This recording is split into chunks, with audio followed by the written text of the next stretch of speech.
शब्द। तुझे भरोसा नहीं ना, तो फिर जा अपने कमरे में जाकर देख। तेरे पलंग के नीचे तुझे तेरी माँ की हड्डियां मिलेंगी। प्रभात दौड़कर अपने कमरे में जाता है और अपने पलंग के नीचे देखता है। वहां पर सचमुच एक कंकाल पड़ा हुआ था और उसके शरीर पर जो कपड़े थे वो प्रभात की माँ के थे। क्या बात है, आज तो आप सुबह से ही बहुत बिजी हैं। ऐसा क्या लिख रहे हैं? बस एक फैमिली की कहानी लिख रहा था। जैसे हमारी फैमिली है ना, तुम, माँ और मैं, लेकिन थोड़े अलग तरीके से, क्योंकि ये कहानी हॉरर है और इसमें जो आदमी है ना, मैंने उसकी बीवी को मार दिया है। मतलब कहानी में ऐसा लिखा है। और जानती हो, उसके बाद जो बीवी है ना, वो एक बुरी आत्मा बन जाती है। क्या बेटा, इस तरह की डरावनी कहानियां क्यों लिखता है तू? जानता है ना, हम जो सोचते हैं, जो लिखते हैं, हमारा दिमाग पूरा दिन वैसा ही होता रहता है। माँ, परेशान होने वाली क्या बात है? राइटर हूँ मैं, मेरा तो काम है कहानियां लिखना। और वैसे भी ये सिर्फ एक कहानी है माँ, कोई सच नहीं है। उसके बाद कुछ दिन बीत जाते हैं। एक रात प्रभात को अपने ऑफिस से लौटने में देरी हो जाती है। रात के लगभग 12 बजे हुए थे। प्रभात जैसे ही अपने घर पहुंचता है, उसने देखा कि उसकी पत्नी दुर्गा डाइनिंग टेबल पर उसका इंतजार कर रही है। आ गए आप? कब से आपका इंतजार कर रही थी। देखिए ना, खाना भी ठंडा हो गया है। अरे दुर्गा, आज तुमने अपने इतने लंबे लंबे बालों को खोलकर क्यों रखा है? तुम तो हमेशा अपने बाल बांध कर रखती हो। वो क्या है ना प्रभात, जब इंसान अपनी जिंदगी से मुक्त हो जाता है ना, तो उसे दूसरे सारे बंधन खोल देने चाहिए। इसलिए मैंने अपने बालों के बंधन भी खोल दिए। ये तुम किस तरह की बातें कर रही हो? तुम ठीक तो हो? मैं बिल्कुल ठीक हूँ प्रभात। अच्छा चलो खाना खाओ। वो क्या है ना दुर्गा, मुझे भूख नहीं है। ऑफिस में कुछ खा लिया था। कोई बात नहीं, मैं तुम्हारे लिए एप्पल काट देती हूँ, एप्पल खा लो। नहीं दुर्गा, मुझे नहीं खाना है, मेरा मन नहीं है यार। तभी अचानक से दुर्गा अपने हाथ में एक बड़ा सा चाकू लेकर प्रभात पर हमला कर देती है। प्रभात अपने आप को बचाने की कोशिश करता है। आज मैं तुझे नहीं छोड़ूंगी, तुझे अपने साथ लेकर जाऊंगी अपनी दुनिया में। ये क्या बोल रही हो तुम?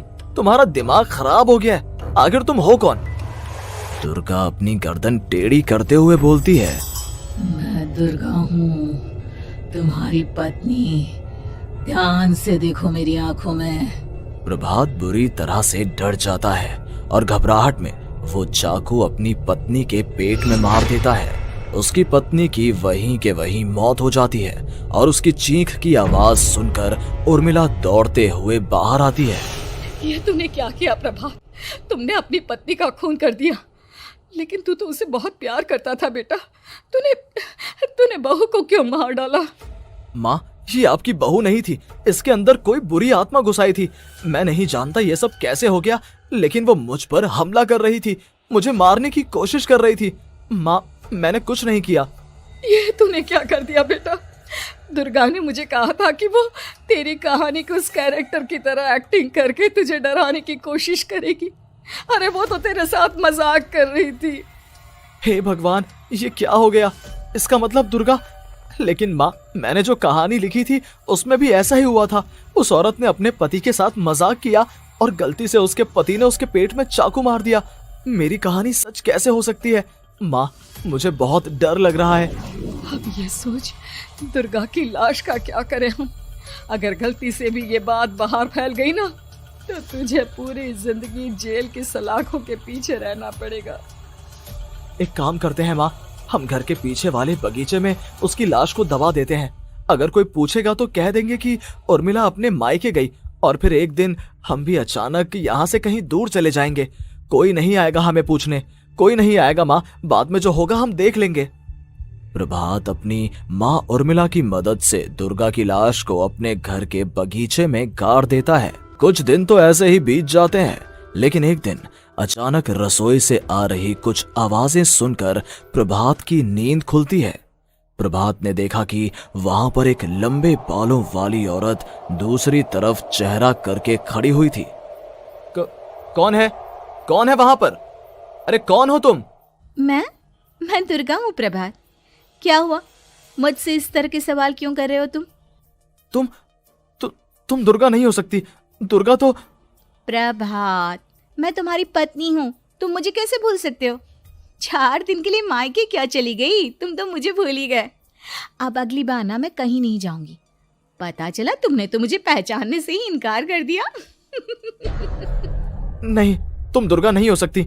तुम दुर्गा हो ही नहीं सकती। मैं जानता हूँ ये सब क्या हो रहा है। मैंने अपनी कहानी में लिखा था कि उस आदमी की पत्नी की मौत के बाद एक बुरी आत्मा उसका रूप लेकर उसके घर में आ जाती है। तुम वही हो ना? और अचानक से खूबसूरत दुर्गा का चेहरा काला पड़ जाता है। उसकी आंखें लाल हो जाती हैं और पूरे शरीर पर बाल, लंबे नुकीले नाखून, उसके दोनों पैर उल्टे हो जाते हैं और बेहद डरावनी आवाज में वो चिल्लाकर कहती है, बुरी आत्मा, मेरा खून करके मुझे अपने ही घर में गाड़ कर तू मुझे बुरी आत्मा कह रहा है? मैं तुझे छोड़ूंगी नहीं।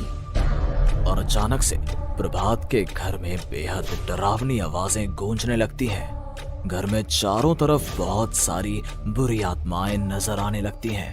प्रभात घबरा कर अपनी माँ को आवाज देता है, माँ कहाँ है आप? जल्दी आइए माँ, देखिए ना ये सब क्या हो रहा है। प्रभात ने देखा कि अचानक से उसकी माँ कमरे से दौड़ कर आती है। क्या हुआ प्रभात? और ये लोग कौन है? इन सब की गर्दन टेढ़ी क्यों है? इनके बाल खुले हुए। हाँ प्रभात, ये सब लोग तो मुझे मरे हुए नजर आ रहे हैं। हाँ माँ, ये सब लोग मरे हुए ही हैं और ये ठीक वैसा ही हो रहा है जैसा मेरी कहानी में हुआ था। लेकिन मेरी कहानी के हिसाब से तो आप भी। अचानक से उर्मिला का रूप बदल जाता है। वो भी एक डरावने साए की तरह बन जाती है और बेहद डरावनी आवाज में चिल्ला चिल्ला कर कहती है, मर गई तेरी माँ।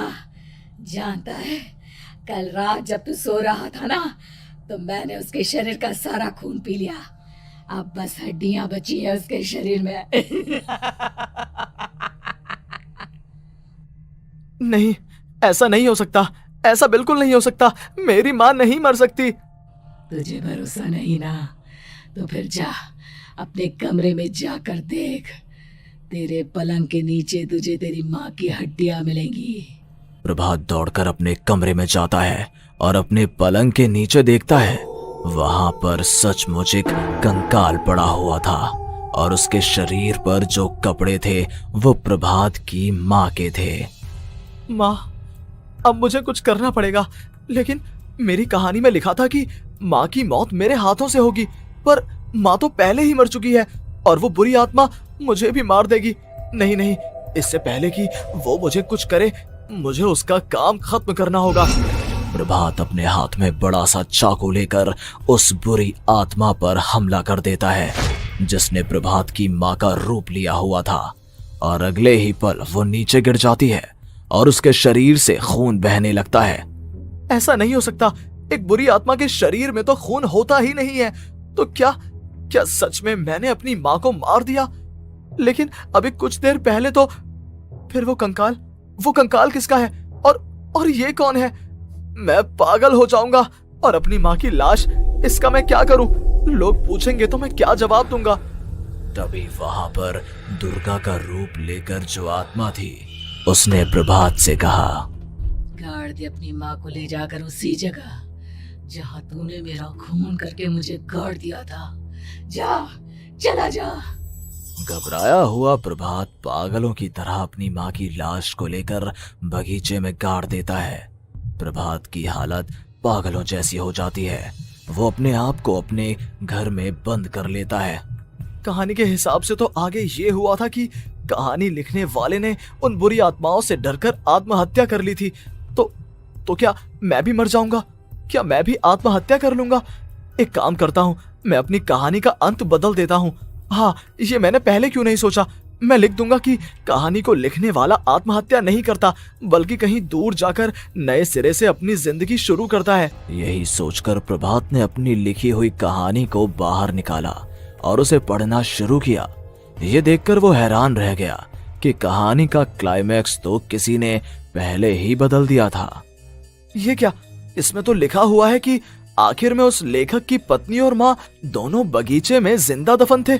बुरी आत्माओं ने उनको कैद करके रखा था और वो लेखक अपनी माँ और पत्नी दोनों को जिंदा बाहर निकाल लेता है। लेकिन लेकिन ये सब लिख किसने दिया? प्रभात दौड़कर बगीचे में जाता है और वहां पर खुदाई करना शुरू कर देता है। प्रभात देखता है कि वहां पर लकड़ी के 2 बड़े संदूक हैं और उनके अंदर से आवाजें आ रही हैं। प्रभात, प्रभात बचा लो मुझे, अगर थोड़ी देर और हो गई तो वो मुझे छोड़ेगी नहीं। बेटा देखो, मैं इस बक्से के अंदर बंद हूँ, प्लीज मुझे बाहर निकालो, वो बुरी आत्मा किसी भी वक्त मुझे मार डालेगी। प्रभात वो दोनों बक्से बाहर निकालता है और अपनी पत्नी और माँ दोनों को आजाद करवा लेता है। लेकिन तभी वहां पर अचानक से एक बेहद डरावनी और खौफनाक दिखने वाली औरत आ जाती है। तुझे क्या लगा था इतनी आसानी से अपनी पत्नी और माँ को बचा लेगा? बस 5 मिनट और उसके बाद अमावस का चांद आसमान में आने ही वाला है। लेकिन तूने इन दोनों को बाहर निकाल लिया, अब तुझे मरना होगा। नहीं, मैं जानता हूँ मैं नहीं मरूंगा, और अब आगे क्या करना है ये भी मुझे पता है। प्रभात, ये बहुत खतरनाक है, हमें मार डालेगी प्रभात, चलो यहाँ से। नहीं दुर्गा, अब मुझे अच्छी तरह से पता चल चुका है कि इस बुरी आत्मा से हम कैसे पीछा छुड़वा सकते हैं। और इतना कहकर प्रभात अपने हाथ में पकड़ी हुई सिंदूर की थैली उस बुरी आत्मा के ऊपर उछाल देता है। कुछ ही देर में वो जमीन पर गिरकर राख में बदल जाती है। ये सब क्या हो रहा था बेटा? ये सब तुम्हारी लिखी हुई इस कहानी की वजह से हुआ है ना? नहीं माँ, पहले मुझे भी ऐसा ही लगा, लेकिन बाद में पता चला कि बरसों पहले हमारे इस बगीचे की जमीन के अंदर किसी को जिंदा गाड़ दिया गया था और बस उसी औरत की आत्मा हमें परेशान कर रही थी। उसी ने मेरे शब्दों में जान डालकर उस कहानी को जिंदा कर दिया था। मुझे माफ कर दो प्रभात, मैंने आपकी कहानी के साथ छेड़छाड़ की थी और उसे बदल दिया था। माफी मांगने की जरूरत नहीं है दुर्गा, तुम्हारे उस बदलाव की वजह से ही आज हम सब जिंदा हैं, क्योंकि आखिर में कहानी में वो हुआ जो तुमने लिखा था।